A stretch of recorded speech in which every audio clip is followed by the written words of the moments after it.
오늘 하나님 말씀 잠언 25장 14절부터 16절 말씀. 선물한다고 거짓 자랑하는 자는 비 없는 구름과 바람 같으니라. 오래 참으면 관원도 설득할 수 있나니 부드러운 혀는 뼈를 깎느니라. 너는 꿀을 먹거든 조가리만큼 먹어라. 과식함으로 토할까 두려우니라. 아멘. 오늘은 자기의 마음부터 다스리라 라고 하는 제목으로 말씀을 나누고자 합니다. 자, 오늘 또 눈이 내렸는데 어떻게들 오셨습니까? 한국에서 같으면 지하철 타고 왔습니다, 버스 타고 왔습니다 라고 하면서 대중교통을 들어서 이야기할 수도 있어요. 또는 그냥 잘 왔습니다 할 수도 있습니다. 그러나 미국에서는 뉴욕의 그 맨하탄과 같은 곳이 아니고서는 대중교통에 대해서 생각해 볼 수 있는 환경이 아니다 라고 하는 거죠. 그래서 미국에서는 운전 못하면 못 산다, 자기 차 없으면 못 산다 라고 이야기하는 이야기가 괜히 나오는 것이 아닙니다. 그런데 운전을 하시면서 어떠셨어요? 사람들이 이상하게, 저도 그렇지만 운전대만 잡으면 마음이 조급해져요. 왜 이렇게 운전대만 잡으면 한국 사람, 미국 사람 할 것 없이 다 거칠어질까요? 그것은 다름 아니라 내 가지고 있는 기질을 가지고 다른 운전자를 평가하기 때문에 그래요. 내 기준으로 이 사람이 왜 끼어들어? 또는 내 기준을 가지고 천천히 오면 되지 왜 뒤에서 바짝 붙어서 오는 거야? 라고 생각을 한다는 거죠. 그런 마음들이 불쑥불쑥 올라오다 보니까 난폭운전 또는 보복운전이라고 하는 것들도 생겨난다는 거죠. 저는 한국에서만 보복운전하는 줄 알았더니 미국에서는 보복운전하다가 심지어는 총으로 쏘는 경우도 있더라고요. 또는 트럭으로 밀어버리는 그런 것들이 영화로 나오기도 해서 절대 운전하면서 시비 붙으면 안 되는 나라가 이 미국이더라고요. 무서운 나라예요. 예. 그래서 운전이라고 하는 것은 인격이다라고 하는 이야기까지 나옵니다. 평소에는 점잖은 사람인데도 불구하고 핸들만 잡으면 공격적이고 입에서 평소 하지도 않던 거친 소리들이 막 나옵니다. 오죽하면 미국에서는 여러분들 보셨는지 모르겠는데 대형 화물 트럭들, 특히 저 뉴욕에서부터 시애틀까지 뭐 이렇게 큰 트럭들이, 물류 트럭들이 많이 다니잖아요. 그런데 그 트럭들 뒤에 사인이 하나 붙는 거 보셨는지 모르겠어요. 큰 트럭들 뒤에도 있고 또는 작은 차 뒤에도 있는데 How is my driving? 그렇게 써놓죠. 한국식으로 표현해 본다면 내 운전 어때요? 라고 하는 이야기일 것 같아요. 또는 혹시 나 난폭 운전하고 있진 않나요? 만일에 내 운전 때문에 당신이 불편함을 겪었다고 한다면 여기로 전화해 주세요. 그런 의미가 아닐까 싶다는 거죠. 내 기질은 죽이고 자기의 마음부터 다스리겠다라고 하는 동기에 의해서 이러한 스티커가 나오지 않았을까 하는 생각을 해봅니다. 그러면 분내고 욕설을 하는 그런 것들이 상대 운전자가 원인을 제공하기 때문이라고 그렇게만 이야기할 수 있을까요? 만일 성경에서 말씀하는 대로 우리의 마음이 물된 동산과 같이 여유로움이 있고 풍족함이 있다고 한다면 세상이 확막해지고 또는 내 앞을 가로막는다고 해서 보복운전을 하고 어떤 경우에는 심지어 운전자를 창으로 멱살을 잡고 그 집어내는 그런 일들이 있지 않을 것이다 라고 하는 거죠. 성경에서는 자기의 마음을 다스린다라고 하는 것을 굉장히 중요시 여깁니다. 오늘 우리가 읽은 말씀에 보면 자기의 마음을 다스리는 것에 대해서 굉장히 강조를 하고 있습니다. 참고로 잠언 25장부터 29장까지는 저자가 누구인고 했더니 본래는 솔로몬이 저자예요. 그런데 그 솔로몬의 저작을 후대에 히스기야의 지혜로운 그 신하들이 편집을 한 것입니다. 그런데 왜 왕의 신하들이 편집을 할 정도였나 했더니 그 내용이 일명 정치학이다라고 이야기하리만큼 정치하는 사람들 또는 국가 지도자들이 알고 있고 그걸 교훈으로 삼으면 좋을 법한 그러한 내용들이 담겨 있기 때문에 그렇다라고 하는 거죠. 그 중에 하나가 오늘 본문인데 오늘 본문에 보면 마음을 다스리는 것, 그것이 하나님 나라의 영적 진리이다라고 말씀하고 있는 거죠. 그런데 대부분의 사람들이 지금 운전자를 가지고 서두에 말씀을 드렸지만 운전을 하면서 다 이야기합니다. 나는 잘 가고 있는데 너 때문이야라고 이야기를 하죠. 나는 잘 법규를 지키고 있는데 네가 어겼어라고 이야기를 하죠. 그러나 성경에서는 무엇보다도 우리의 마음이 요동치고 우리의 마음이 화가 치미는 그 이유는 너 때문이 아니라 나의 마음 때문이다 라고 이야기하는 거죠. 그래서 여러분 한번 생각해 보세요. 화내는 사람들의 대부분이 화의 동기가 왜 그럴까요? 남 쳐다볼 거 없어요. 나를 보시면 돼요. 내 목소리 때문에 내가 화가 나요. 내가 소리를 지르고 그 목소리 때문에 더 내 감정이 격해져가지고 점점점 이 데시벨이 올라가는 거죠. 그러면 목소리가 더 커지면 그 다음에 이 감정도 계속 커지는 거예요. 그래서 사실은 우리 성도님들께서 성경에서 말씀하신 대로 화가 날 때 너에 대해서 소리를 들 것이 아니라 오히려 나의 목소리를 조분조분하게 낮추는 것이 그 화를 삭히는 첫 번째 비결이라고 하는 사실을 기억을 하시길 바랍니다. 자, 그러면 어떻게 내 기질로 남이 아닌 나의 마음부터 다스릴 수 있을까요? 우리는 내 기질을 가지고 운전을 하면서 미국 사람, 한국 사람 이야기할 것 없이 다 같이 내 성질대로 남을 손가락질하고 남을 좌지우지하고 책임을 지게 하려고 합니다. 그러나 정작은 나의 마음부터 다스릴 수 있는 비결에 대해서 오늘 본문에서 말씀합니다. 첫째로 나의 마음을 다스리는 것은 진리로 다스릴 수 있다라고 얘기합니다. 14절 말씀 보시면 선물한다고 거짓 자랑하는 자는 비 없는 구름과 바람 같으니라. 선물한다라고 거짓 자랑한다, 그 얘기는 거짓된 약속을 하는 거죠. 거짓된 자랑을 하는 거죠. 내가 선물 줄게라고 해놓고서 안 지키는 거예요. 본문의 배경은 강우량이 부족한 팔레스틴 지역에서 구름을 몰고 오는 바람, 그 바람이 불면 이제 구름이 오고 비가 오겠구나 라고 하면서 사람들에게 기대감을 갖게 해요. 그런데 정작 이 팔레스타인 지역은 강우량이 부족하다 보니까 사람들에게 기대감을 갖게 했었지만 구름이 끼고 비가 올 것 같다가도 바람도 불었는데도 비가 오지 않는 경우가 자주 있었다는 거죠. 그러다 보니 사람들이 기대감을 가졌다가 실망감을 갖게 된 것입니다. 이처럼 말로만 기대감을 주고 행함이 없으면 실망만 안겨준다라는 것입니다. 그래서 난 기대하지 않아, 기대해봤자, 또는 기대가 크면 실망도 커, 그런 이야기를 하는 이유가 바로 오늘 본문에서 말씀하는 선물한다라고 거짓 자랑하는 것이에요. 그런 것은 마치 비가 없는 구름이 오고 바람이 부는데 정작 비는 내리지 않는, 사람으로 하여금 더 큰 낙심에 빠지게 하는 그런 행동이다라고 얘기하는 것입니다.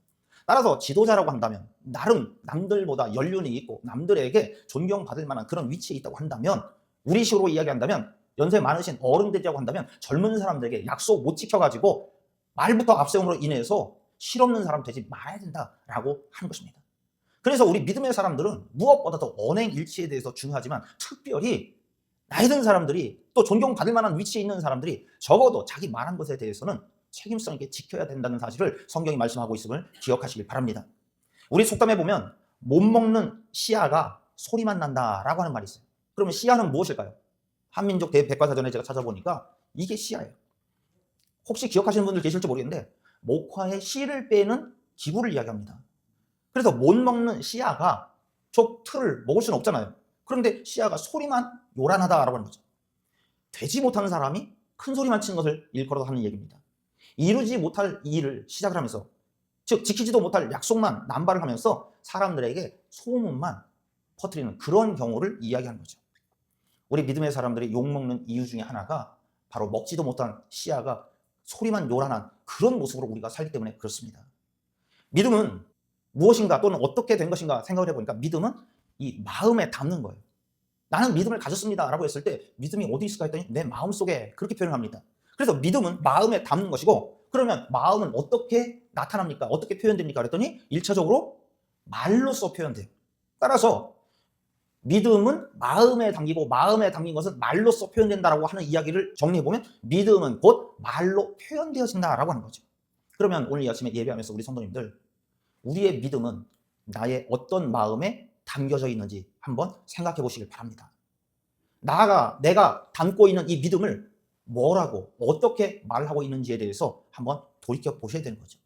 내가 믿음을 가져놓으라고 하면서도, 내 마음에 믿음이 있노라고 하면서도 말 본세가, 또는 말투가, 목소리의 톤이, 또는 말하는 어떠한 형식이 잘못 표현되어지면 결국에는 말을 잘못한 것이 아니라 내가 가지고 있는 믿음을 잘못 나타내는 게 돼요. 그로 인해서 예수 믿는 사람이 교회 직분자라고 한다며 그런 소리를 듣는 이유가 내가 가지고 있는, 내가 마음에 담고 있는 이 믿음을 잘못 말해서 그렇다라고 하는 것입니다. 이렇기 때문에 영적 세계에서도 진리가 있고 비진리가 있습니다. 마음은 진리로서만 다스려진다라고 하는 사실을 성경은 말씀하는 거죠. 그래서 히브리서 13장 9절에도 보면 여러 가지 다른 교훈에 끌리지 말라. 마음은 은혜로서 굳게 함이 아름답다. 이 말 저 말 누가 요즘 여기저기에서 유튜브를 통해서 많은 이야기들을 퍼나릅니다. 그거 보면서 아이고 좋대, 또 재밌게 해. 거기에 현혹되지 말라는 거예요. 우리의 마음은, 바꿔 얘기하면 우리의 마음을 담고 있는 믿음은 은혜로 나타날 때 더 튼실해지는 거예요. 믿으시기 바랍니다. 비록 투박해 보일지라도 내가 가지고 있는 이 믿음에 대해서 진솔하고 또 길게 이야기하지 않아도 이 깊이에서 나오는 그 믿음을 은혜롭게 나타낼 수 있다고 한다면 그것이 더 우리의 믿음을 굳게 하는 것입니다. 여기에서 은혜라고 하는 것은 다른 것이 아니라 전후 맥락을 보면 진리라고 볼 수 있어요. 그래서 여러 가지 다른 교훈에 끌리지 말라. 마음은 진리로서 하나님의 말씀으로서 더 탄탄해진다라고 하는 것입니다. 하나님께서 우리를 예수 안에서 구원하신 그 진리를 믿음으로 받아서 누리는 그 진리 위에 서는 우리 모두가 되시기를 바랍니다. 그렇기 때문에 비진리, 어떤 재미있는 이야기 또는 어떠한 그 가슴을 울리고 또는 정말 그렇구나 하는 단순한 그런 지식 차원의 이야기들이 우리의 마음을 튼튼하게, 즉 우리의 믿음을 세우지 않습니다. 그래서 베드로후서 2장 19절이나 유다서 1장 12절을 보면 사람을 파멸로 이끄는 거짓 선생들을 일컬어서 뭐라고 얘기했냐면 비 없는 구름 또는 바람이다, 그렇게 얘기하는 거죠. 그렇기 때문에 잠언에서 나오는 이 말씀들이 단순히 솔로몬이 이야기했다라고 하는 것이 아니라 사실은 유대적 그 전통에서 속담처럼 격언처럼 전해오던 이야기를 가지고 하는 이야기예요. 그래서 사람들을 종국에는 파멸로 이끄는 거짓 교사들을 이야기할 때 비 없는 구름, 정말 진리를 주는 것 같고 진리로 이끄는 것 같지만 내용 없는, 먹을 수 없는 희야와 같은 그러한 인생들을 이야기하고 있다는 거죠. 그래서 이사야 8장 20절부터 22절에도 보면 뭐라고 말씀하냐면 마땅히 율법과 증거의 말씀을 따를지니 그들이 말하는 바가 이 말씀에 맞지 아니하면, 자 보세요. 제일 위에 줄하고 두 번째 줄하고 이게 대조가 됩니다. 지금 이사야 선지자는 마땅히 율법과 증거의 말씀을 따르라라고 이야기하고, 반대로 그들이 말하는 바가 말씀에 맞지 않으면 그들이 정녕 아침빛을 보지 못하고, 아침빛을 보지 못한다는 얘기는 살지 못한다는 얘기고, 이 땅으로 헤매며 곤고하며 굶주릴 것이라. 생활과 삶이 혹시나 산다고 해도 평탄하지 못한 거죠. 제대로 먹을 것도 없어서 빈곤한 거죠. 굶주리니까 어떻습니까? 화가 나죠. 그러니까 자기 왕과 자기 하나님을 저주한다. 자기의 마음부터 다스려야 되는데 자기 마음을 못 다스리고 남 탓하는 거예요. 저것이 내 앞을 추월을 해 하고서 내 마음을 다스리는 것이 아니라 앞에 운전자를 탓하는 것처럼 격분해가지고 자기 왕과 하나님을 저주하고 위를 쳐다보고 원망하는 거죠. 위만 봐요. 땅을 내려다봐도 환난과 흑암과 고통의 흑암뿐이니 그들이 심한 흑암 가운데로 쫓겨 들어가리라 말씀합니다. 이단이나 사이비들이 자기들에게 오면 구원이 있고 영생이 있고 평안이 있을 거라고 그래서 잘 해줍니다. 그러면서 마치 재림 예수님이 나야 라고 하는 그 말을 증명이라도 하듯이 흉내를 냅니다. 예수님처럼. 하지만 그거 믿고 따라갔다가는 결국 패가망신 당하고 말죠. 제가 신문기사 이렇게 찾아봤더니 작년 12월 9일에 CBS 기독교 방송의 노컷뉴스라고 하는 곳에 이러한 내용이 나왔어요.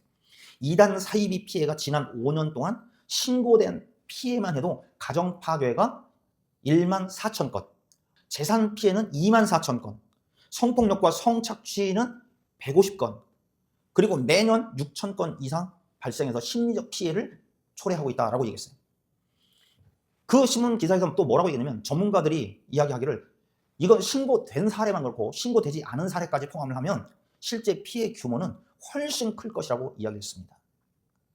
자신의 몸도 마음도 추스리지 못하고 심지어는 자기의 정욕도 절제하지 못하는 그런 사람이 교주라고 하면서 나를 따라오라고 이야기한 것은 마치 거짓 선생이요 그리고 비를 내리지 못하는 구름과 바람과 같은 인생이다라고 하는 거죠.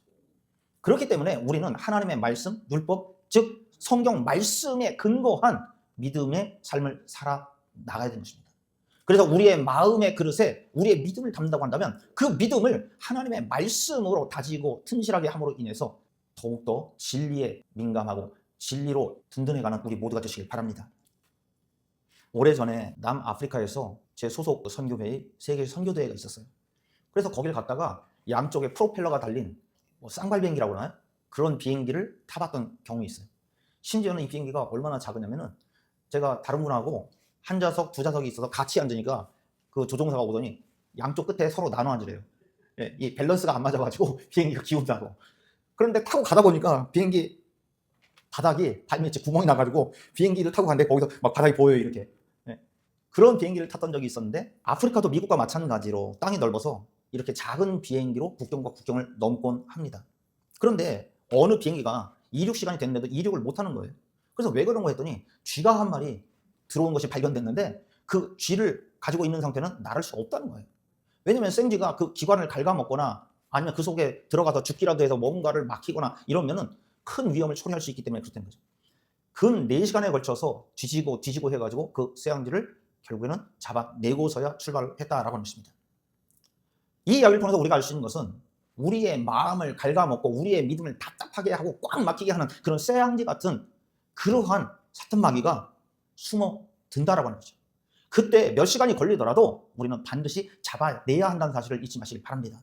그래서 우리의 마음 속에 분이 치밀어 오르게 하고 우리의 마음을 조절하지 못하게 하고 우리 마음으로 하여금 남을 탓하게 하고 하늘을 향해서 왕을 향해서 그런가 하면 정말 주변을 바라봐도 잘 되는 것 하나도 없어서 내 코가 쑥 빠지게 하는 그런 순간이 있다고 할지라도 무엇보다 우선해야 될 것이 내 마음부터, 나의 마음부터 잘 다스릴 수 있는 우리 모두가 되시길 바랍니다.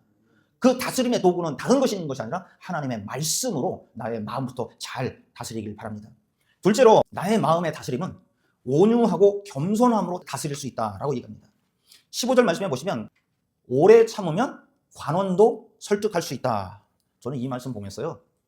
참, 이 관원들, 공직에 있는 사람들 마음 돌이키는 것이 정말 어렵구나. 그런데 이게 오늘날의 이야기만이 아니라 그 옛날 솔로몬 시대 때부터도 있었다는 거죠. 그러면서 하는 얘기가 부드러운 혀는 뼈를 꺾는다라고 얘기합니다. 오래 참는다라고 하는 이야기는 원하는 바는 기다리되 기다린다고 하면서 목소리를 높이고 원하는 바가 있으면 기다리되 분노하거나 성급하게 행동하지 않고 침착하고 부드러운 태도를 가지라라고 하는 이야기를 솔로몬이 한 거죠. 그러니까 히스기야의 총명한 대신들이 이건 우리가 꼭 가슴에 새겨야 돼라고 해서 이 잠언을 편집해 놓은 거예요. 재판에 있어서도 억울하다고 흥분해서 소리 지르는 그런 격앙된 태도보다는 침착하고 성실하며 절제된 언어와 예절과 부드러운 태도를 가지라라고 이야기하는 것입니다. 그래서 오늘 본문에도 이야기하고 있지만 정작 뚜르기에 옛날 터키 속담에도 혀는 뼈가 없으나 뼈를 꺾는다. 거의 비슷한 얘기죠. 그런 속담이 있더라고요. 그런데 부드러운 혀가 뼈를 꺾는다라고 하는 얘기는 부드러운 말이 훨씬 효과가 있어서 상대방을 설득시키고 나아가서는 노여움이나 적대감을 없앨 수 있다라고 말씀하는 것입니다. 제가 몇 주 전에도 말씀을 드렸지만 모세를 보십시오. 민수기 12장 3절에 보면 모세에 대해서 뭐라고 얘기했습니까? 이 사람 모세는 온유함이 지면의 모든 사람보다 더하더라. 신약에서 이야기했던 온유함과 구약에서 이야기했던 온유함과 그 의미는 약간 다르다라고 말씀을 드렸죠.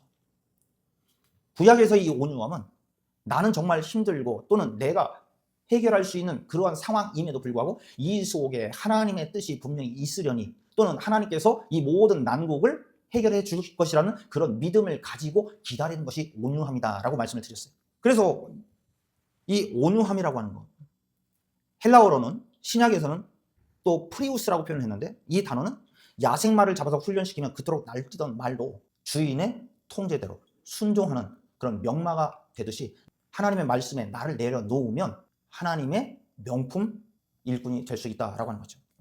누누이 말씀드리지만 모세는 처음부터 온유한 사람 아니었습니다. 애국 사람이 자기 동족을 해야 하는 그 모습을 보고서 한성질 부렸다가 결국엔 살인자가 되고 도망자가 됩니다.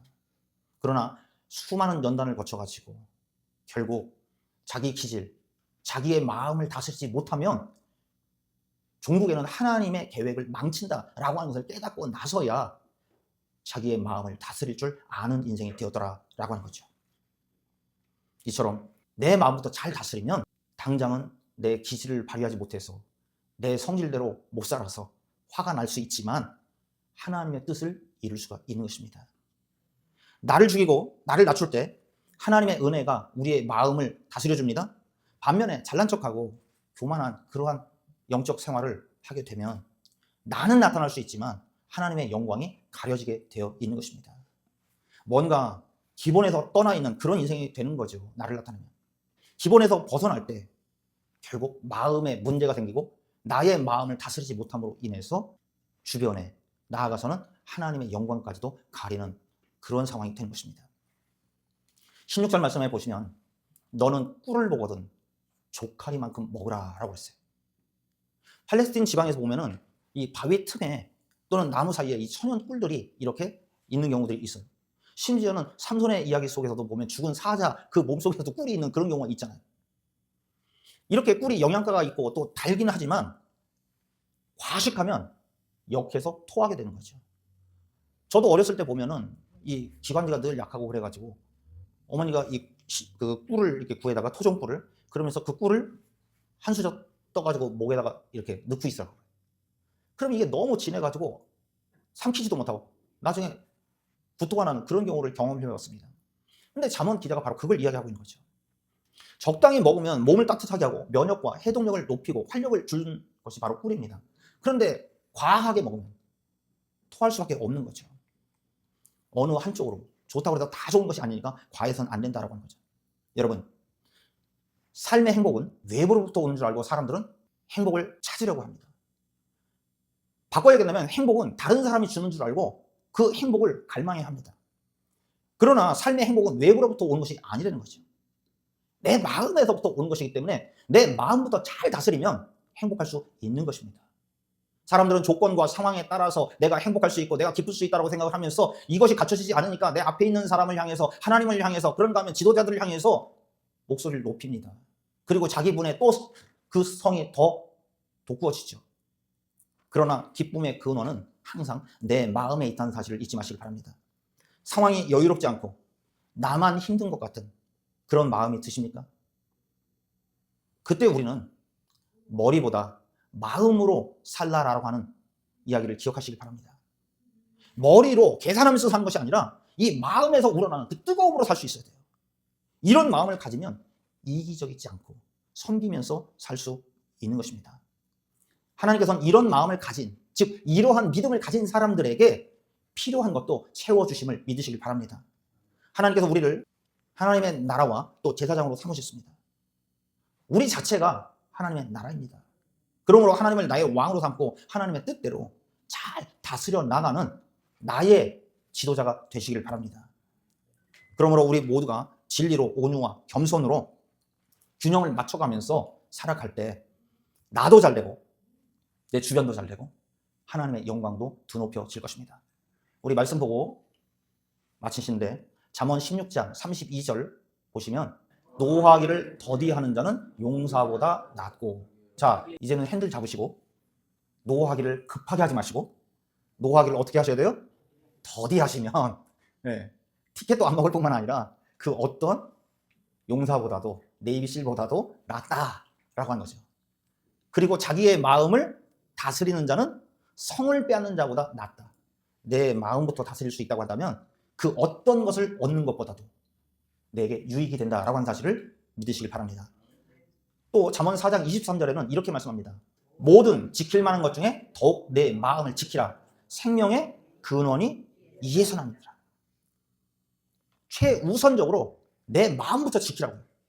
서두에 말씀드린 대로 화가 나는 것도 어디서부터 화가 나요? 내 마음에서부터 화가 나요. 그리고 중요한 것은 모든 지킬 만한 것 중에 더욱 내 마음을 지키라고 했어요. 내 마음을 지키라 했다는 얘기는 바꿔 얘기하면 나의 마음부터 지켜야 되는데 너의 마음을 자꾸 내가 좌지우지하려고 해요. 내가 너의 마음을 또 너의 삶을 너의 행동을 내 마음대로 쥐락펴락하려고 해요. 그래서 내 마음을 가지고 남의 마음을 다스리려고 해요. 그러다 보면 듣는 소리가 딱 한마디 있죠. 뭐라고 얘기합니까? 너나 잘하세요. 성경은 너나 잘하세요 소리 듣는 것처럼 남 간섭하고 나는 못하면서 내 마음 가지고 남의 삶을 남의 마음을 좌지우지하려고 하지 말라라고 하는 거죠. 진리로 온유와 겸손으로 자기 마음을 잘 다스리라 이야기하는 것입니다. 그렇게 하면 하나님은 성령을 통해서 우리의 마음에 평화를 주실 것입니다. 누구든지 예수님 안에서 마음의 평화를 얻고 모든 정신적인 공고를 극복하며 물질적 매임에서부터도 넉넉함으로써 자유케 되실 것을 믿으시길 바랍니다.